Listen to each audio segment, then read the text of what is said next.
अस्सलाम वालेकुम। यासीन आपके साथ हाजिर है इस मॉर्निंग ब्रीफिंग में। आज है इस हफ्ते का चौथा वर्किंग डे, जुमेरात का दिन। डेट है आज 8 अक्टूबर। डेली बेसिस पे आपसे मुलाकात का सिलसिला जारी है अल्हम्दुलिल्लाह। और आज सबसे पहले तो मैं तस्हीह करना चाहूँगा कि आज मैंने कल आपसे ये जिक्र किया था कि आज चाइना की मार्केटें खुल जाएंगी। टेक्निकली तो खुल जाना चाहिए था, लेकिन चाइना में अक्टूबर के ही महीने में एक मिड ऑटमन इस फेस्टिवल इनकी सेलिब्रेशन होती है।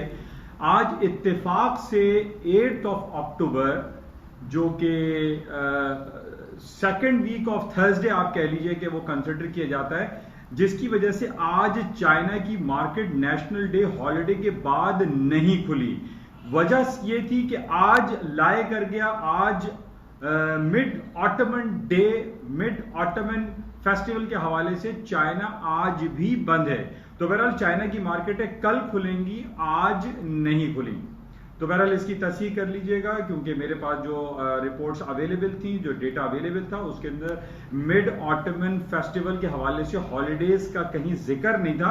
तो आज मैंने जब सुबह चेक किया कि आज चाइना की मार्केट में क्या रद्दोबदल आया है, तो देखने में यह आया कि चाइना की मार्केटें तो बंद पड़ी हुई हैं। तो बहरहाल जब सर्च किया तो पता चला कि मिड ऑटमन हॉलिडे की वजह से आज चाइना की मार्केटें बंद हैं। चाइना की मार्केटें कल फ्राइडे 9 अक्टूबर को ओपन होंगी आफ्टर 8 डेज ऑफ हॉलिडे। तो आप इसका अंदाजा लगा सकते हैं कि मार्केट में कुछ ना कुछ हलचल तो जरूर होगी। या आप ये भी कह सकते हैं, क्योंकि कल वीकेंड भी है, फ्राइडे भी है, तो माइट पॉसिबल कि चाइना में भी लोग जो आउट स्टेशन लोग होते हैं वो भी कल मार्केट में अवेलेबल नहीं होंगे, जिसकी वजह से हम ये गुमान जरूर कर सकते हैं कि आइंदा आने वाला जो मंडे की डेट होगी, यानी 9, 10, 11, 12 ऑफ अक्टूबर, 12 अक्टूबर को एक भरपूर मार्केट दिखाई देगी। क्योंकि कल, जैसे मैंने आपसे कहा कि फ्राइडे है, इस वजह से माइट पॉसिबल कि वॉल्यूम थोड़ा सा मैटर करे।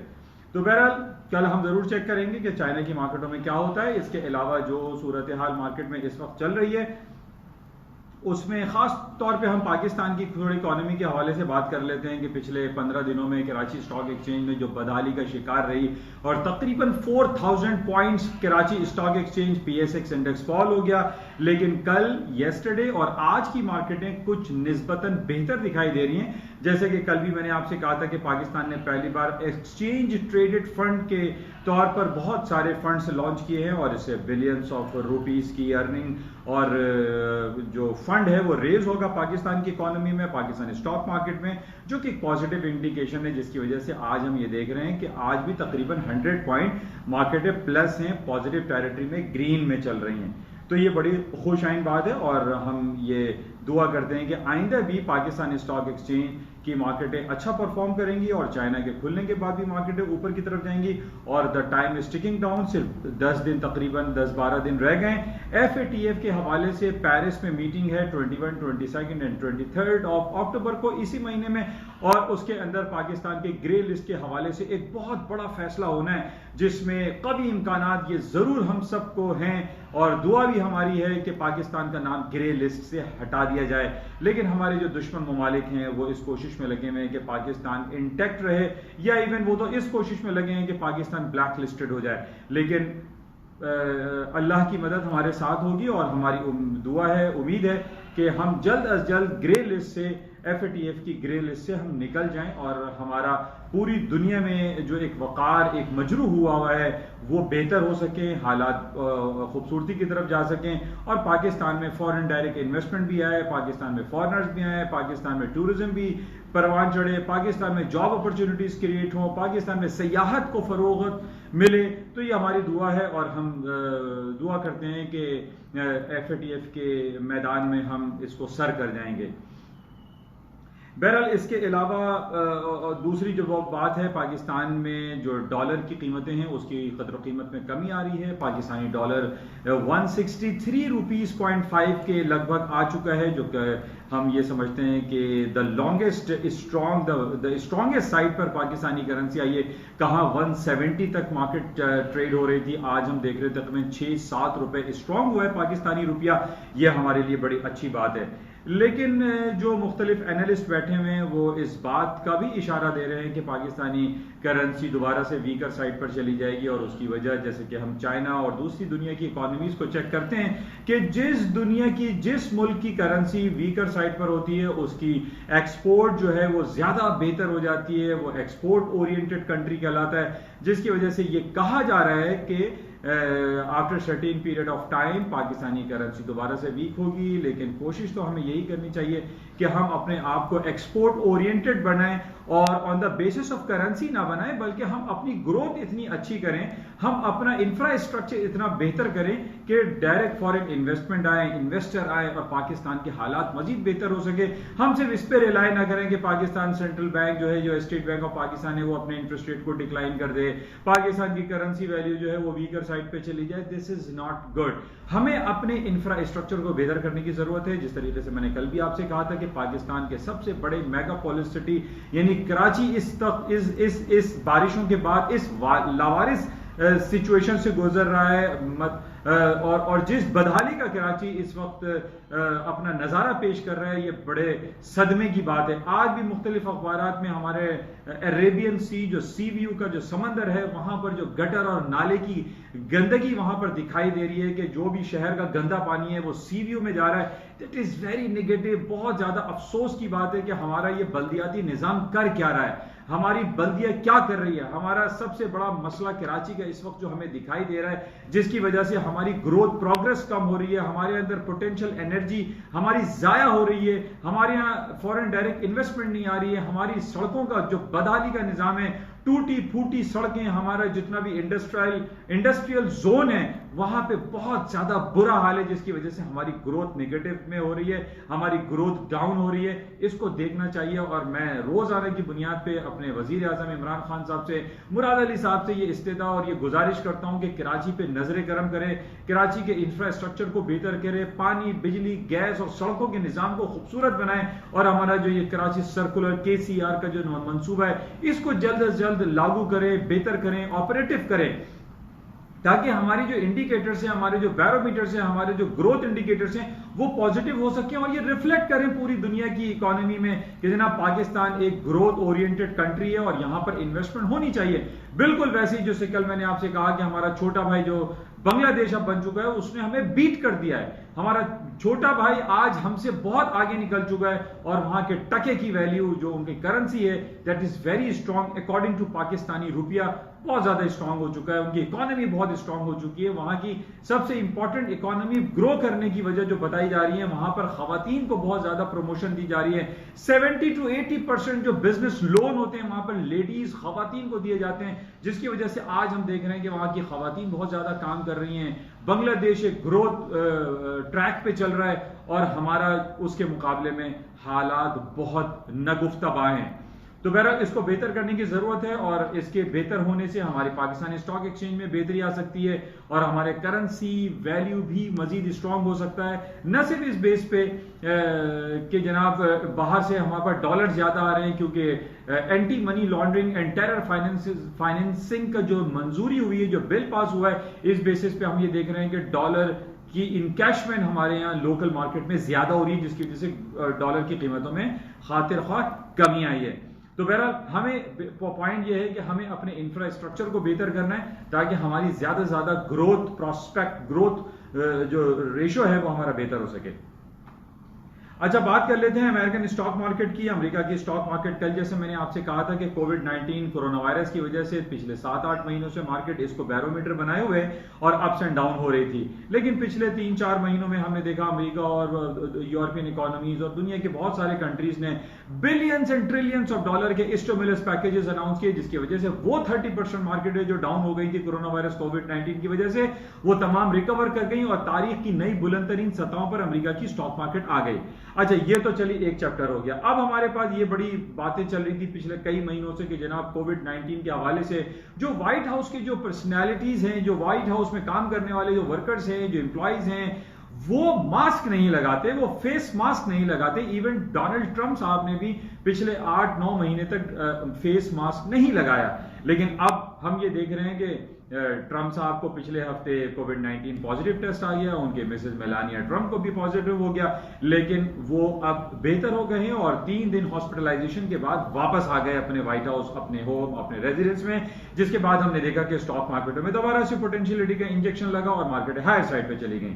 तो बहरहाल इस वक्त भी हम देख रहे हैं कि अमेरिका की स्टॉक मार्केट पॉजिटिव हैं, ग्रीन टेरिटरी में चल रही हैं, और उसकी वजह हम ये कह सकते हैं कि पिछले 7-8 दिनों से चाइना की मार्केटें बंद हैं। चाइना और अमेरिका के दरमियान जो हॉट वर्ड्स, जो जंगी कैफियत रहती है, लफ्जी जंगें जो चलती हैं, वो भी बंद पड़ी हुई हैं। वो अपने सेलिब्रेशन कर रहे हैं, अपने नेशनल डे हॉलिडे और मिड ऑटमन सेलिब्रेशन कर रहे हैं, जिसकी वजह से अमेरिका और चाइना के दरमियान कोई नेगेटिव कमेंट्स हमें नजर नहीं आए, जिसकी वजह से स्टॉक मार्केटें पॉजिटिव साइड पर हैं। बहरहाल कल से मार्केटें खुल जाएंगी, उसको हम देखेंगे कि क्या सूरत हाल होती है, लेकिन गुमान और इंडिकेशन यही है कि अमेरिका की और दुनिया भर की, इवन पाकिस्तान की स्टॉक मार्केटें भी पॉजिटिव साइड पे रहेंगी। तो इसको देखते हैं। अच्छा, इसके साथ ही बात करते हैं ऑयल की। ऑयल में एक हरिकेन आ रहा है गल्फ ऑफ मैक्सिको में, जिसका नाम है डेल्टा हरिकेन। तो अभी ये ट्रॉपिकल स्टॉर्म है और कहा जा रहा है कि ये हरिकेन में कन्वर्ट हो जाएगा। और जैसे कि हमें पता है कि अमेरिका के जितने भी ये कोस्टल बेल्ट्स हैं, चाहे वो साउथ एलाबामा हो या लुजियाना हो, ह्यूस्टन हो, टेक्सास हो, और ये नॉर्थ एंड साउथ कैरोलिना की जो कोस्टल बेल्ट है, फ्लोरिडा है, यहां पर बहुत सारी रिफाइनरीज हैं, रिग्स लगी हुई हैं, जिसकी वजह से ये कहा जाता है जब यहां पर कोई हरिकेन या ट्रॉपिकल स्टॉर्म आता है तो उसकी वजह से ऑयल की कीमतों में तेजी देखी जाती है। आज हम ये देख रहे हैं कि 40 पे तकरीबन ऑयल की कीमतें चल रही हैं, लेकिन इसके कॉन्ट्ररी मैंने आपको पिछले काफी अरसे से ये बयान करता चला रहा हूं कि 41 technical ground is a very important resistance level है ऑयल का, और 41 के बाद रेजिस्टेंस इसकी द बिगेस्ट रेजिस्टेंस आती है $44 की। और इसके पीछे जो एक अमल कारफरमा है और वो है सऊदी अरब का इसराइल के हवाले से एक्सेप्टेंस।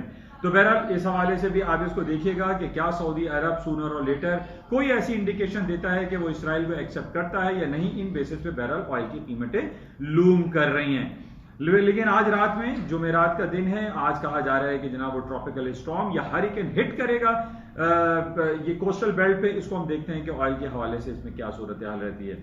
ऑयल का और ये कोस्टल बेल्ट से जो हिट होने का हवाले का जो हरिकेन का सिलसिला है, ये पिछले 15 सालों से चल रहा है। जब बैक इन 2005 में एक hurricane Rita and hurricane Katrina ने तबाही मचा दी थी और $20-30 इन 1 मिनट मार्केट मूव कर जाती थी। तो इस वजह से लोगों में एक फियर फैक्टर बहुत ज्यादा है, और जहां वो कोस्टल बेल्ट पे हरिकेन के हवाले से कोई खबर सुनते हैं और ऑटोमेटिक ऑयल की कीमतों में इजाफा हो जाता है। बहरहाल अब वो दौर खत्म हो गया, अब वो इतनी इंटेंसिटी उसकी नहीं रही।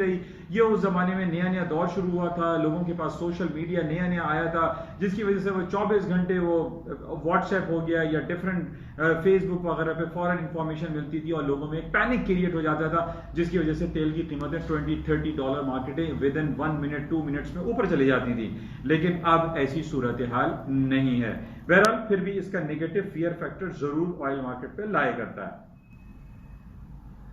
अच्छा, इसके साथ ही आज करेंसी मार्केट में हम euro, sterling, Swiss franc stronger side पे देख रहे हैं, क्योंकि वजह यह है कि पिछले 2 दिन पहले रिजर्व बैंक ऑफ ऑस्ट्रेलिया ने अपने interest rate 25 basis point unchange रखा था, और उनके पास ये कमेंट उन्होंने जो दिए थे वो ये थे कि ऑस्ट्रेलियन सेंट्रल बैंक मजीद इंटरेस्ट रेट काट सकता है, नेगेटिव टेरिटरी में जा सकता है, जिसकी इंप्लीकेशंस हम देख रहे हैं पूरी दुनिया में और खासतौर पर अमेरिका की इकोनॉमी में हिट हो रही है। और अमेरिका में ये इंडिकेशंस वाज़ेह तौर पर हमें नजर आ रहे हैं कि अमेरिका मजीद अपना इंटरेस्ट रेट काट सकता है या जीरो टेरिटरी में या नेगेटिव टेरिटरी में ले जा सकता है, जिसकी वजह से करेंसी में डॉलर डाउन साइड पे और तमाम अदर करेंसीज हायर साइड पे दिखाई दे रही हैं। बहरहाल पाउंड स्टर्लिंग का 1.30 वेरी इंपॉर्टेंट रेजिस्टेंस लेवल है। मार्केट ने अगर इसको ब्रेक किया और इससे ऊपर मार्केट जाती है तो then the currency market will go upside more.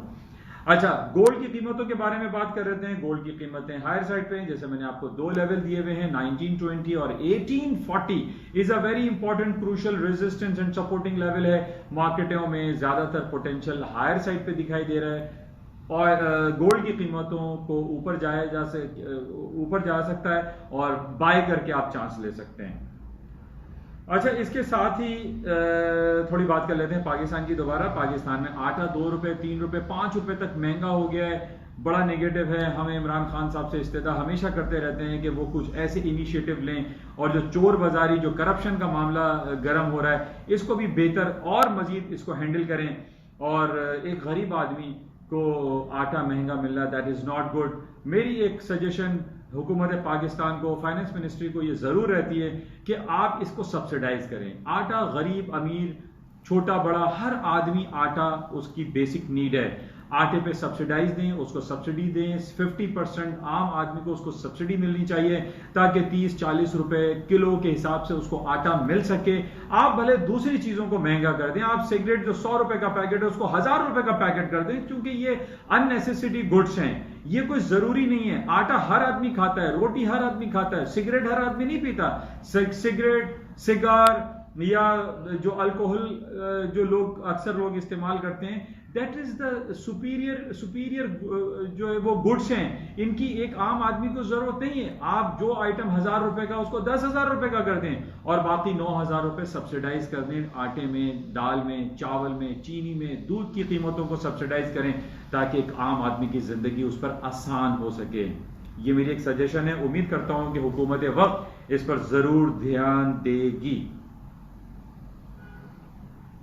अच्छा, एक रिपोर्ट हमारे पास आई हुई है, डिफरेंट मीडिया पे सर्कुलेट हो रही है कि वर्ल्ड बैंक ने पाकिस्तान के हवाले से भी कहा है कि कोविड-19 की वजह से बड़ा नेगेटिव इंपैक्ट आया और पाकिस्तान इंक्लूडिंग उसकी जो ग्रोथ है, रियल जीडीपी ग्रोथ जो है वो -1.5 तक जा सकती है, यानी 1.9 अभी करंट है और ये इंडिकेट किया जा रहा है कि आइंदा 2 सालों में ये ग्रोथ रेट -1.5% तक चली जाएगी बिकॉज ऑफ दिस कोविड-19। इसकी वजह से ये कई दिहाइयों में पहली बार देखा जा रहा है कि कॉन्ट्रैक्शन आया है इकोनॉमी में, ना सिर्फ पाकिस्तान में बल्कि जितनी भी जो थर्ड वर्ल्ड जो गरीब ममालिक हैं उसके अंदर ये कहा जा रहा है कि ये एडवर्स इंपैक्ट पड़ेगा आइंदा 2 सालों में और जो रियल जीडीपी है वो माइनस में जा सकता है। That will be the contraction in decades, और जो कि वर्स रिसेशन की भी बात कर रहे हैं। तो बहरहाल इसको भी आप चेक में रखें और देखें कि आइंदा ऐसी इस हवाले से कौन सी ऐसी रिपोर्ट्स आती हैं कि कोविड-19 का जो नेगेटिव इफेक्ट है, जो एडवर्स इफेक्ट हमारी इकोनॉमी में पड़ रहा है, वो किस तरीके से बेहतर हो सकता है। इंशाल्लाह राब्ते में रहेंगे। आज जुमेरात का दिन है, आपसे गुजारिश है कि इस यूट्यूब चैनल को जिसका नाम NI ऑन मार्केट है, इसको सब्सक्राइब करें, लाइक करें, शेयर करें और ज़्यादा से ज़्यादा इसको अपने दोस्तों में फैलाइए। इंशाल्लाह राब्ते में रहेंगे। खुदा हाफिज़।